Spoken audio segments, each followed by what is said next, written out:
For over 20 years, people have said the exact same thing about this bike. If you want your first proper motorcycle, buy an SV650. And on paper, it makes a lot of sense.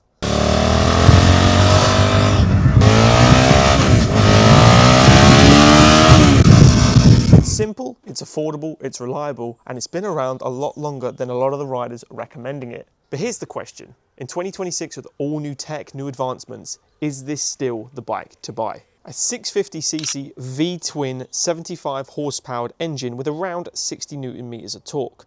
Now those figures don't sound mightily impressive, but they are. This is a V-twin. Instead of chasing high numbers, you chase low down torque, so you don't have to wring its neck to get it moving. Now why is that important for a track? Nah, maybe not. But on real roads, oh, it's good.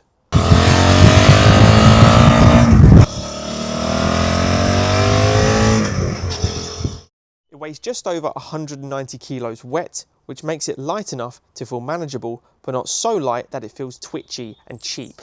This bike just screams, I'm easy to ride. Ergonomic wise, it sits at 785mm seat height, which means pretty much anybody can flat foot it. You're not too lean over the tank, you're not too upright, you're just about right. Bear in mind, this one does have custom bars. Older bikes have a seat height of 800 to 805, which does make it a tiny bit taller, but it's still a very low seat height for a lot of naked bikes. For a short duration, the SV was actually discontinued and replaced with this, the Suzuki Gladius, which got a very poor reception, so they had to bring the oldtimer back. Upon bringing it back, they did actually make two versions for a little while. They made an SV650, standard one with normal upright bars, and they made the X, which is actually this model here, which had the clip-ons and this cafe racer style cowl. But speaking of ergonomics, you may have noticed that this seat is not stock either. And that brings me to one of the major issues with this bike, and modern bikes in general. So this is the standard tuck and roll seat. It should be named plank of wood, because it has no foam in it, no support, no cushion, no nothing unless you're riding it for 20 minutes a day. Whereas this Bagster one has a lot of support. It is not perfect by any means, but it's damn right better than what Suzuki provide. There is a reason these bikes sell for £7,000 new. They had to take the price from somewhere. Annoyingly, they took it off your ass.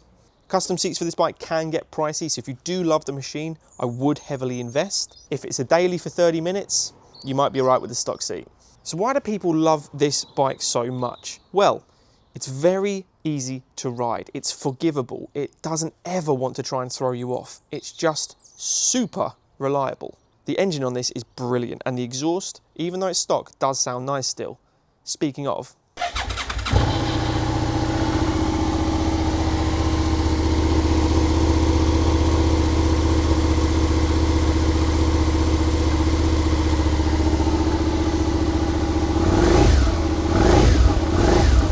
where the cost comes into it at £7,000 is where you might have your issues. The brakes are good.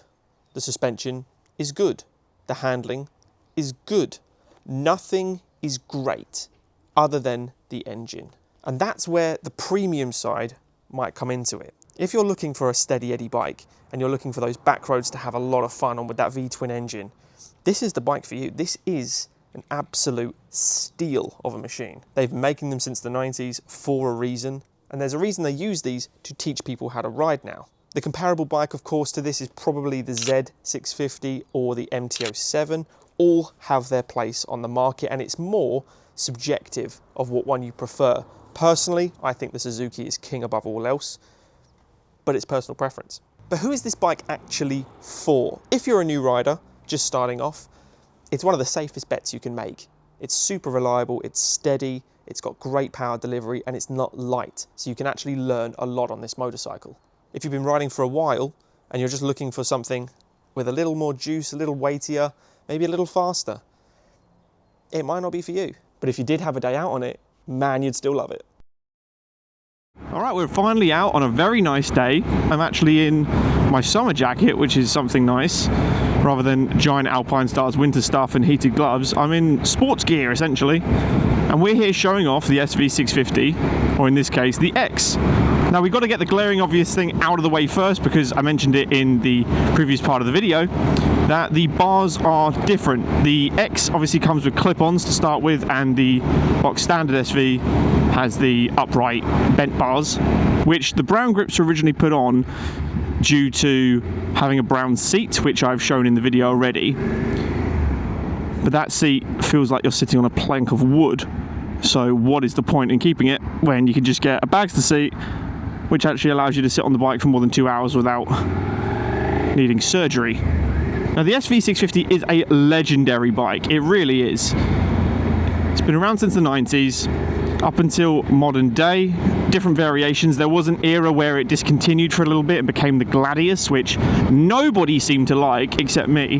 The Gladius isn't too bad. It is essentially the same bike, it just looks like its ugly stepsister version. So I'm glad they did bring the SV back out of retirement.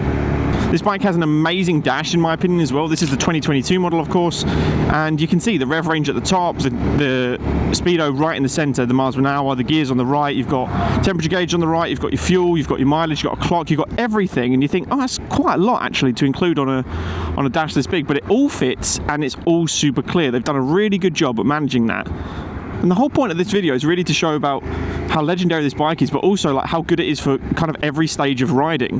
Whether you're just got your big license and you're after a 650, or you're after something a bit bigger, something that is nearer towards the 200 kilo mark, has over 70 horsepower, is a big boy bike essentially. It's not a baby bike anymore. It does it all. It's super easy to ride. Can't really go wrong with these bikes. They're super easy to maintain. The engines are really beautiful. They don't really, you know, fault at all.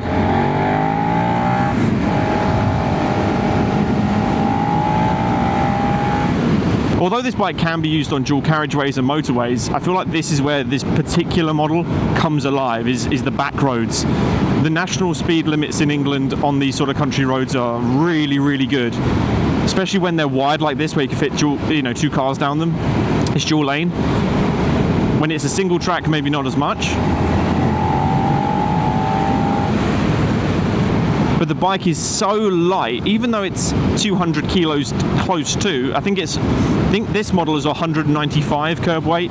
It's hard to get a specific reading as the website's a bit dodgy these days, and all the different models go up by 1 kilogram or down 1 kilogram. In between 190 and 198 kilos, it's super flickable, and as right it should be. It's a damn good naked bike. I think most naked bikes are really flickable these days anyway, especially in modern.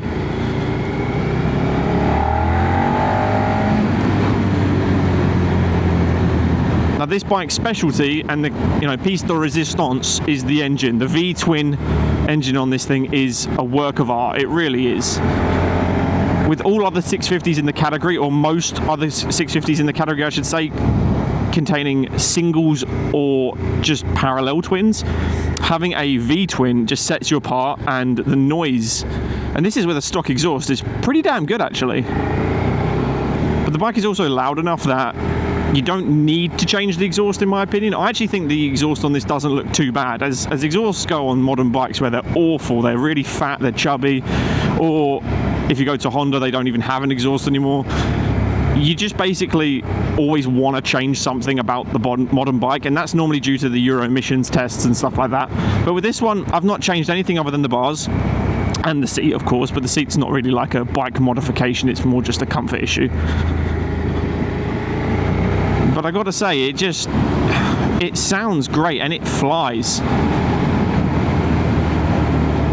I've ridden this bike now for 6,000 miles, I would say I've done on this bike, and while balancing it out between owning a few bikes at the time, I always seem to get back on this one, as I call her Old Susie. She is super reliable, starts first time every time within half a second. It has the quick start from Suzuki where you just press the button, you don't need to hold it. And I will say the actual positioning of your body is really, really good. I mean, they use these bikes to teach learners on nowadays with the MT-07s.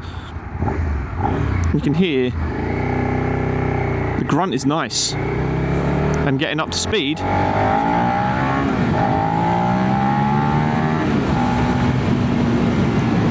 not a problem.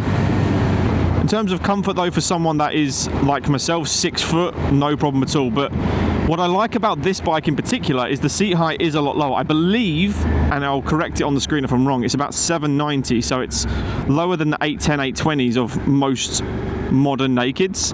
So smaller riders should be able to flat foot this, and it should become a good option for them. And as I said earlier, this bike handles dual carriageways no problem at all, same as motorways. I've done a lot of it on this bike. The only thing is, of course, it's a naked bike, so as long as you don't mind getting kicked in the chest with a bit of wind every now and then, you're dandy. Hopefully this guy moves over. He does.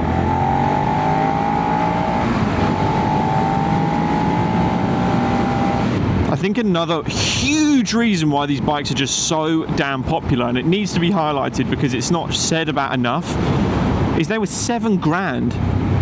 They were the same price as a new CF Moto. All these bikes, like the Royal Enfields, that, you know, the Bear 650 I think is a £6,500. You're talking about all these bikes that are like built to budgets and all that stuff, and they're praised for it. I think Suzuki kind of nailed the price of this bike, and that is another huge reason it's sold, is because it's a simple motorcycle that is absolutely flawless.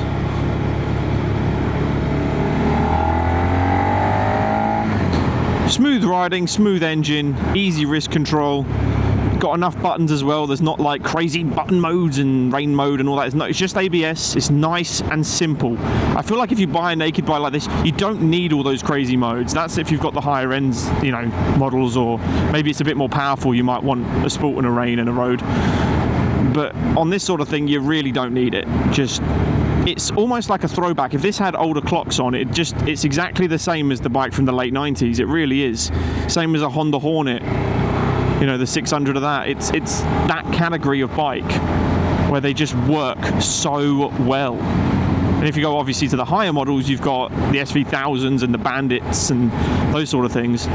They're all under the same sort of umbrella of bike, just they all last. Go on Auto Trader, go on eBay, go have a look and see if they're all about, because they still exist. They've all got crazy miles on because they just bloody work. And this is what this will be. This bike, whether I keep it for 20 years or sell it on and someone else has it for 20 years, it will have 100k mile. I guarantee this bike will get 100k on it one day. It will. Easy peasy, because there's nothing that's really going to go wrong. So we've got a cheap, very well built, extremely fun V-twin engined Suzuki, so you've got the brand recognition and reliability motorcycle for $7,000 or under. And I mean, this bike is a 2022 model, and I paid, I think, 3.5 or 4 grand for this, and it had 800, 900 miles on it. It just had its first service. So someone lost nearly half the price. So if you go have a look see if you can find some, I mean, I got a great deal, but if you go have a look and see if you can find a 2022 SV, 2023 SV, you'll pick them up for 3-4 grand. And there's so much bike for your money. It really is. And I've stuck bags on the back of this, and we've gone on a little road trip for the day and up and down the country. I'm not taking it abroad or anything like that, you know, but I've done 400 miles in a day on this bike, and I needed surgery afterwards because it was on an old seat, and I had gel pads and I had loads of rest, and it was awful. On this seat, easily doable, but my God, is it good. At no point did it ever feel like it was needing a rest. It overheated. You can hear anything from the engine. It just works every time. As long as you service your bike, of course, a bike will last every time. So is the SV650 the perfect first big bike? Honestly, yes. Not because it's super exciting, but because it's right.